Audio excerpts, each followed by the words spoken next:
মহিতোষ তালুকদার তাপসের দেখা মিলল পূর্ব বর্ধমান জেলায়। অনেকেই হয়তো ভাবছেন যে কে এই ব্যক্তি। হ্যাঁ, এই ব্যক্তি প্রসঙ্গে বিস্তারিত বলার জন্যই আজকের এই প্রতিবেদন। মহিতোষ তালুকদার তাপস বাংলাদেশের ময়মনসিংহতে জন্মগ্রহণ করেন, তবে বর্তমানে তিনি আমেরিকার বাসিন্দা। তার বাবার চাকরির জন্য অল্প বয়সে যেতে হয় আমেরিকায়। তার কথায় তিনি 32 বছর ধরে আমেরিকাতে রয়েছেন। আমেরিকার রোড আইল্যান্ড অঙ্গরাজ্যের প্রভিডেন্স শহরের যিনি মেয়র, তার হিসাবরক্ষক পদে তিনি চাকরি করেন। তবে এত বছর ধরে বিদেশে থাকলেও ভুলতে পারেননি বাংলা ভাষা এবং বাংলা গান। মহিতোষ বাবু মাত্র 7 বছর বয়স থেকেই তার মায়ের কাছে গান শিখতে শুরু করেন। পরবর্তীতে 2003 সাল থেকে তার খেয়াল চাপে গানের চর্চা করার। আমেরিকার প্রবাসী বাঙালি বধূদের একজোট করেন এবং তাদের নিয়ে শুরু করেন বাংলা গানের রেওয়াজ। 2003 সালে নর্থ আমেরিকায় প্রথম শতকণ্ঠে বাংলা গান পরিবেশন করেন। মাইক্রোফোন ছাড়াই সঙ্গীত পরিবেশন শুরু করেন। নিউ ইয়র্কের টাইমস স্কোয়ারে বাংলা গানের স্টেজ শো করে সাড়া ফেলে দেন। এখন মহিতোষ তালুকদারের সঙ্গে বাংলা গান চর্চার সদস্য প্রায় 2 শতাধিক। বিদেশের মাটিতেও প্রতিনিয়ত করে চলেন বাংলা গানের সঙ্গীতের অনুষ্ঠান। আর মহিতোষ বাবুর এই উদ্যোগে অংশগ্রহণ করেন আপামর প্রবাসী বাঙালি।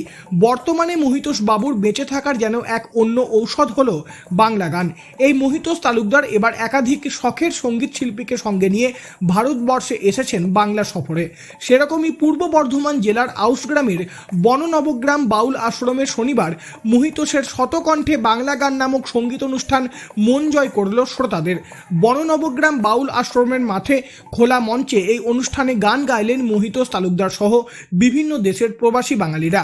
কলকাতা সহ বিভিন্ন জেলার সঙ্গীতপ্রেমী শ্রোতারা এই অনুষ্ঠানে উপস্থিত ছিলেন। অনুষ্ঠান শেষে মহিতোষ বাবু বলেন, আনন্দ রে ভাই, এটা তো ভাবা যায়। এই যে বিদেশিরা আমাদের গানগুলি একটু শুনতেছে, তারা বুঝুক না বুঝুক, তারা আমাদের গানে তারা হাততালি দিচ্ছে, তারা ইয়ে করতেছে, এটা তো বিশাল প্রাপ্তি রে ভাই আমাদের জন্য, তাই না? এই অনুষ্ঠানে আমাদের কানাডা থেকে আসছে, অস্ট্রেলিয়া থেকে আসছে, বাংলাদেশ থেকে আসছে, আমেরিকা থেকে আসছে, সুইডেন থেকে আসছে, জার্মান থেকে আসছে। আমরা এই যে এতগুলি মানুষ আমরা যে জড়ো হয়েছি শুধু বাংলা মায়ের গান করার জন্য, বাংলা মায়ের জয় গানের জন্য, আর কোনো ব্যাকরণ নাই রে ভাই। এই আউস গ্রামের বননবগ্রাম আশ্রম তৈরি করা হয়েছিল বাউল গানের চর্চা এবং গ্রামবাসীদের সব সময় বাউল গান শোনার সুযোগ করে দেওয়ার জন্য।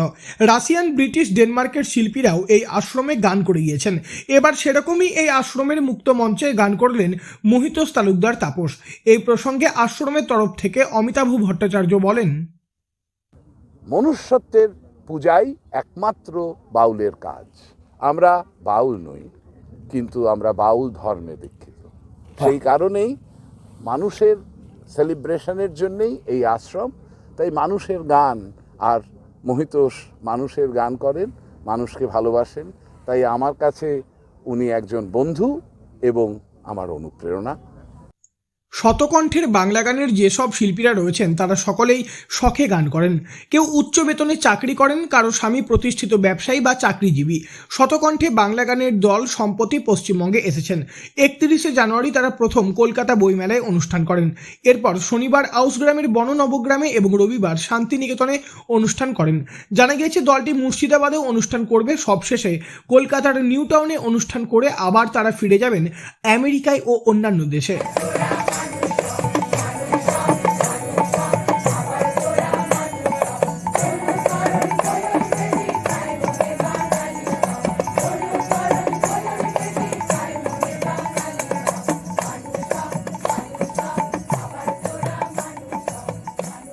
পূর্ব বর্ধমান থেকে বনোয়ারিলাল চৌধুরী, লোকাল 18 বাংলা।